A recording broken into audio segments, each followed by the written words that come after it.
هو أحمد ومحمد، قلبي محمد بهديه نتعبد. قلبي محمد يا ربي صل عليه، ما الطير ناح وضرت، ما الطير ناح وضرت، وهو النبي الماحي. قلبي محمد الوجه كالمصباح، قلبي محمد ما حب ظلام ونادى، نادى لكل فلاح، نادى لكل فلاح. هو أحمد ومحمد، بهديه نتعبد. يا ربي صل عليه، ما الطير ناح وغرد. هو أحمد ومحمد، بهديه نتعبد. Assalamualaikum warahmatullahi wabarakatuh. Baiklah, di sini saya akan membahas mengenai ayat Makkiyah dan Madaniyah. Ayat Makkiyah adalah ayat-ayat Al-Quran yang diturunkan di Mekah sebelum Nabi Muhammad SAW hijrah ke Madinah. Ayat-ayat ini umumnya memiliki ciri-ciri sebagai berikut. Yang pertama, pengaturan dasar akidah. Ayat Makkiyah berfokus pada pengaturan dasar akidah Islam seperti keesaan Allah, kepercayaan pada hari akhir, dan konsep dosa dan pahala. Yang kedua, penjelasan tentang alam semesta. Banyak ayat Makkiyah yang menjelaskan tentang alam semesta seperti penciptaan langit dan bumi, matahari, bulan, dan bintang-bintang. Yang ketiga, kisah-kisah para nabi. Ayat Makkiyah juga memuat kisah-kisah para nabi seperti Nabi Adam, Nabi Nuh, Nabi Ibrahim, dan Nabi Musa. Yang keempat, peringatan dan ancaman. Ayat Makkiyah seringkali mengandung peringatan dan ancaman bagi orang-orang yang tidak beriman dan tidak taat kepada Allah Subhanahu wa Ta'ala. Ayat Madaniyah. Ayat Madaniyah adalah ayat-ayat Al-Quran yang diturunkan di Madinah setelah Nabi Muhammad SAW hijrah ke Mekah. Ayat-ayat ini umumnya memiliki ciri-ciri sebagai berikut. Yang pertama, pengaturan hukum dan syariat. Ayat Madaniyah berfokus pada pengaturan hukum dan syariat Islam seperti hukum perkawinan, waris, jihad, dan hubungan sosial. Yang kedua, pengaturan kehidupan bermasyarakat. Ayat Madaniyah juga memuat pengaturan hidup bermasyarakat seperti pengaturan ekonomi, politik, dan sosial. Yang ketiga, penjelasan tentang jihad dan perang. Ayat Madaniyah memuat penjelasan tentang jihad dan perang seperti pengaturan tentang pembahasan mengenai ayat Makkiyah dan Madaniyah. Berikut contoh-contoh ayat Makkiyah dan ayat Madaniyah. Ayat Makkiyah terdapat di surah Al-Fatihah ayat 1-7. Ini adalah surat pembuka Al-Quran yang menjelaskan tentang keesaan Allah dan pentingnya berdoa kepadanya. A'udzu billahi minasy syaithanir rajim. Bismillahirrahmanirrahim. Alhamdulillahi Rabbil Alamin, Ar-Rahmanir Rahim, Maliki Yaumiddin. Iyyaka na'budu wa iyyaka nasta'in. Ihdinas siratal mustaqim, siratal ladzina an'amta 'alaihim, ghairil maghdubi 'alaihim waladdallin. Yang kedua yakni surah Al-Ikhlas ayat 1-4. Ini adalah surah yang menjelaskan tentang keesaan Allah dan pentingnya beriman kepadanya.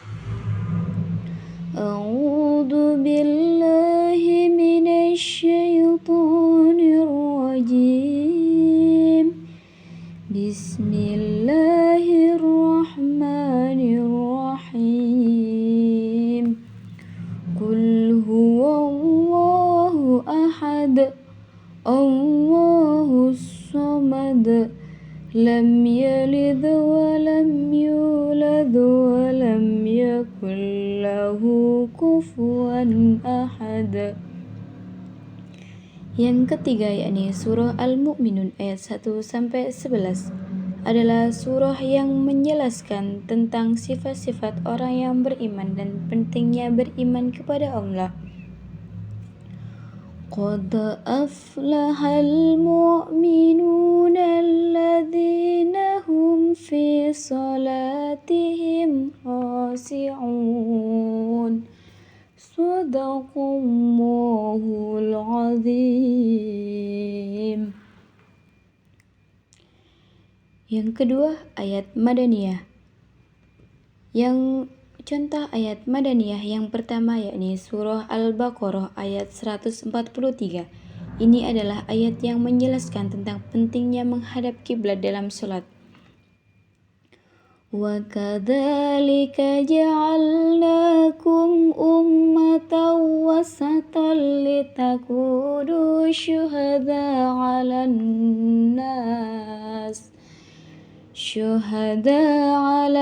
nas wa yakuna ar-rasulu 'alaikum syahida. Yang kedua yakni surah An-Nisa ayat 1-3.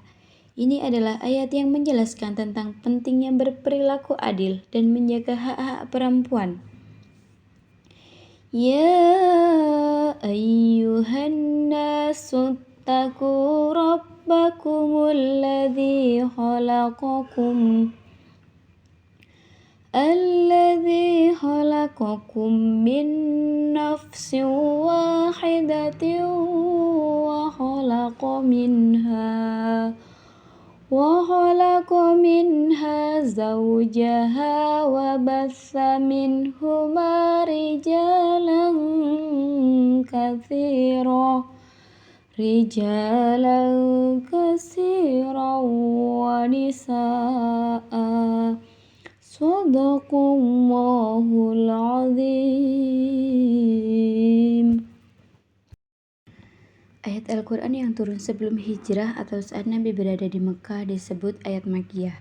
Sedangkan ayat Al-Quran yang turun ketika di Madinah disebut Madaniyah. Lalu bagaimana cara membedakan Makkiyah dan Madaniyah?